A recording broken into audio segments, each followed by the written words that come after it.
This is a fan-generated show. If you would like to support us, please go to jamieglazov.com, and also don't forget to subscribe to our YouTube channel. All your support is greatly appreciated. Good evening. Welcome to this special edition of the Glazov Gang. Tonight we're going to be discussing the leftist climate change fraud. It is an honor and a privilege to have with us tonight David Howard, a climate change researcher. David Howard, welcome to the Glazov Gang. Thank you, Jamie, and good to be on it. I will share the message for whoever wants to listen to it. Fantastic. Now, David, you are an expert in this matter. Let's just begin in general. Climate change is a fraud? Yeah, I originally studied law, and I was fascinated by climate change when it first came out in the 90s. I just thought it was a theoretical thing, and then I noticed that the sea level and various other things and the temperature hadn't actually risen very much in about 5 years. And that was when the internet came along, and I started researching and found basically a nest of vipers. So once you followed the threads, you could find them all connected up in one big network of fraud. An awful lot on record. Right. Now, David, let's just crystallize what's happening here. And you sent me some of your thoughts on this, which you really see through the BS here. So we've got the world governments are persuading people that temperature is rising at an unprecedented rate, and the implication is that it is humans' fault. So they're going to fix this problem by restricting our energy use and increasing our taxes. So there's an agenda here, correct? Yeah, oh, absolutely. I mean, the most frightening thing is that The Guardian issued a document that Obama had created and vanished very quickly afterwards, but it was about a world carbon tax based on limiting the amount of energy everyone is allowed to have per year. So you're given energy credits per year, which Enron actually created, which obviously was a massive worldwide fraud. And then nobody would be able to use them, and they would expire if you didn't use them at the end of the year, and that would be administered by the UN. Now, that alone is a pretty good reason for bringing in an excuse for it, which was climate change. That was one of many things that could be done as an excuse for a much greater level of government above national governments through the UN.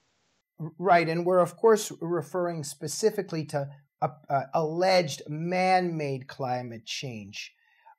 So let's crystallize some of this, David. So why was this man-made climate change fraud, why was it invented? Well, it's the problem reaction solution. They being the Rockefeller Foundation, George Soros, Bilderberg Group, Club of Rome. It was actually documented in the Club of Rome Directory 1991.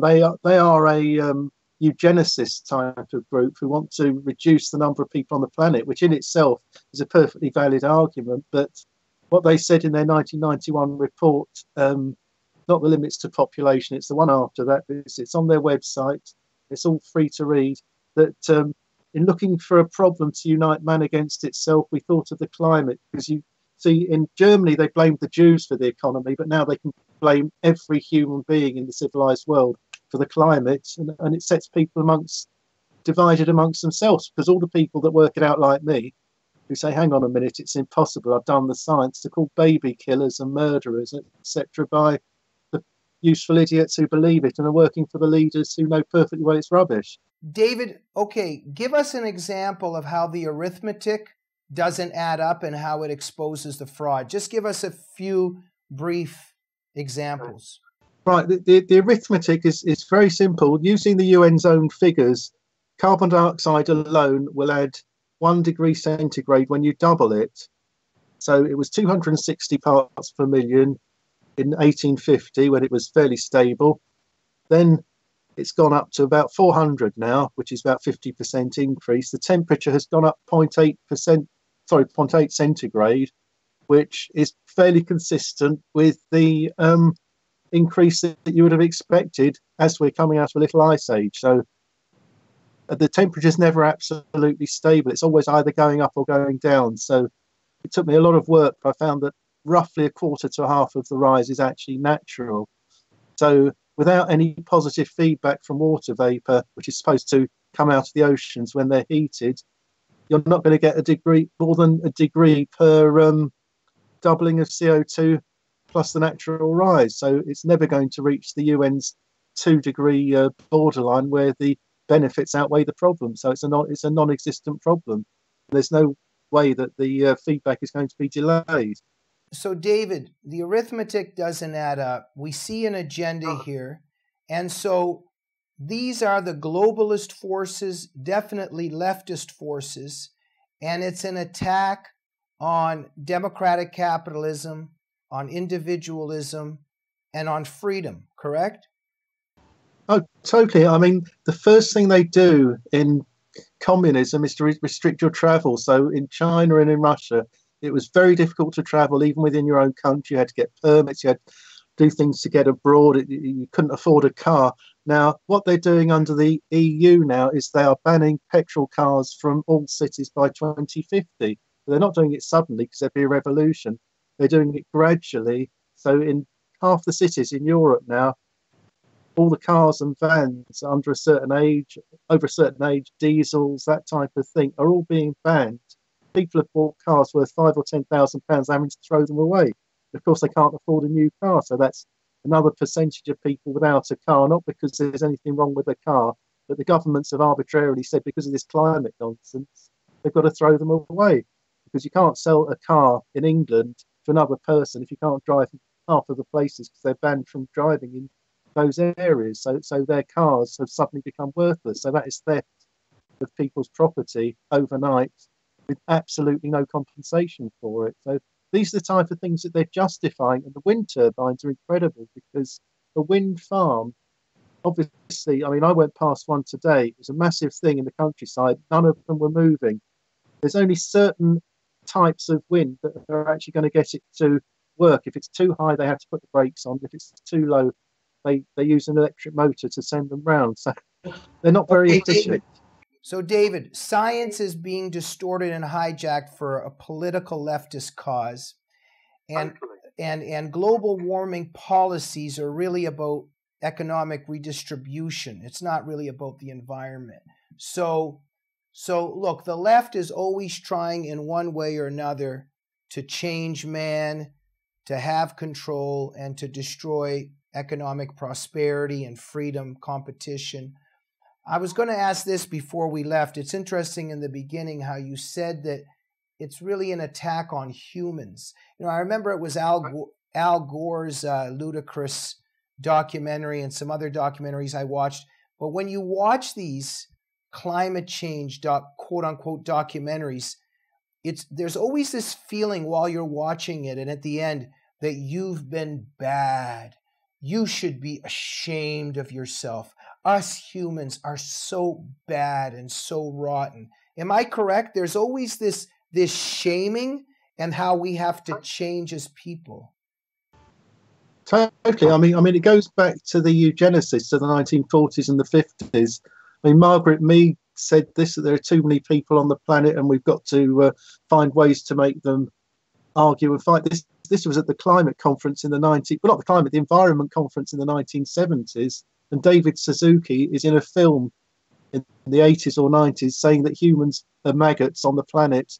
And the Greenpeace, some of the members of Greenpeace say that the humans are cancer on the planet. And you know what you do with cancer. So it's their way of this misanthropy. It's like this evil view that humans shouldn't be here. That they spoil the planet because even though beavers make their little houses on the rivers and knock down trees, right, they don't see that. They just see us as the only people that destroy the planet. Absolutely. Well, the left is all about hating humans for who and what they are. President Trump is a great inspiration to us at the Glazov Gang. You know, he appears to be very brave in terms of naming Islamic terrorism. You know, he's taking on, hopefully, the Muslim Brotherhood more and more. And now there's an indication that he also doesn't buy into this climate change nonsense either. There have been some reports that he might not go along with this international movement. Well, what have you seen on this? Well, it's marvelous because I've been on the internet doing this for about 15 years, and Trump is the first world leader, before he became the leader, first potential world leader who doesn't buy into this because, as he says, he's got billions of dollars You can't bribe him. He's already had his career. You can't throw him out of his career. He's the perfect person to stand up and fight against it. And he's got the power and connections. He's one of the few men in the world who's actually able to do this without getting bumped off. David, it's interesting how the left works and the globalist forces work in terms of shaming. There's actually punishment now if you even dare question climate change in many areas and realms of our society, correct? Oh, yeah. I mean, I follow Twitter news feeds with loads and loads of climate sites. And there are people now in America, Bernie Sanders supporters mainly, who want to make climate denial a crime. They actually want to make people like you and me liable for some sort of new crime of trying to destroy the environment by diverting people's attention from the truth, or whatever they'd like to call it, which is 1984. Yeah, David, we are out of time. Please, under a minute. Under a minute. Thank you very much. If a leftist activist comes up to you and starts to sob about climate change and starts weeping in agony, under a minute, what would you say to this person? I would say, do you know anything about history? Do you know anything about the actual amounts? Because Lord Monckton did this outside a Greenpeace conference, and none of them actually knew the amount the sea was rising or the temperature was rising. They were just following authority. They don't think, they're programmed. I would say, did you know that the last 3 times that the temperature went up, we had the best periods, and they were called climate optimums, the best periods in history, because there was more food, fewer deaths from cold, because people die from cold and not from heat. Only the old and weak die from heat. And there was more green around the planet. So there is nothing wrong with being slightly warm. Use their sense instead of their emotions. Just think. And David, one thing for sure that we've already hit on, but as somebody that comes from the Soviet Union, this is always on my mind. The left hates humans doing what they want. And so this is also very much the hatred of human freedom. So if they can create this supposed problem, they can tell people what to do in terms of what to eat, where to go, how to drive, etc. It's basically an assault on human freedom, correct? Yeah, that's exactly what it is. So really, it appeals to all the evil people on the earth, because the rich people get huge amounts for their land for wind turbines and solar farms. They're getting 10 times the normal rate on their rent for their land. And the nasty people see people suffering because they're getting rid of power plants and things in the third world, so they can't reach it. One of their leaders years ago said we mustn't have any more industrialized societies, it's going to ruin the planet, so we must stop the third world industrializing. You know, what about their quality of life? They're killing their crops, they're burning them for bio. Wait, yeah, just a sec. What you're basically saying is that the effort to cure this climate change problem actually exacerbates and fuels poverty and suffering of people around the world, correct? Totally. Everyone except the 1% or even the 0.1% who are running this show are going to suffer, because everything we do is driven by things like fossil fuel. The entire industrial revolution, our heating, all our essentials are driven by fossil fuel.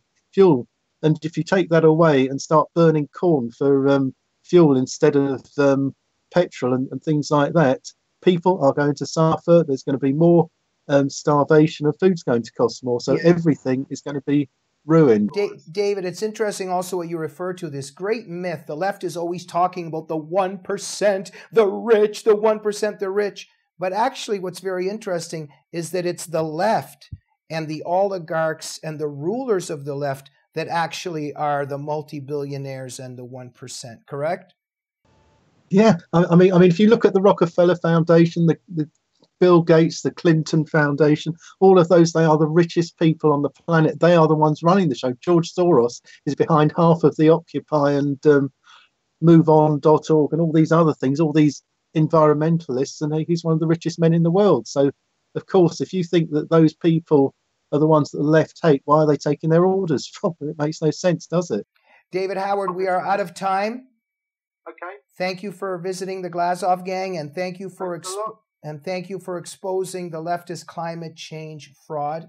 Thank you for coming on the show. Lovely. I hope to come here again now that we've met. I've got plenty more where that came from. Thank you so much, and thank you for watching. Good enough. Thank you, David. And thank you for watching the Glazov Gang this evening. Please remember, we're a fan-generated program. If you like what we do, please support us at jamieglazov.com. And also, very important, are you subscribed to the YouTube channel of the Glazov Gang? Good night.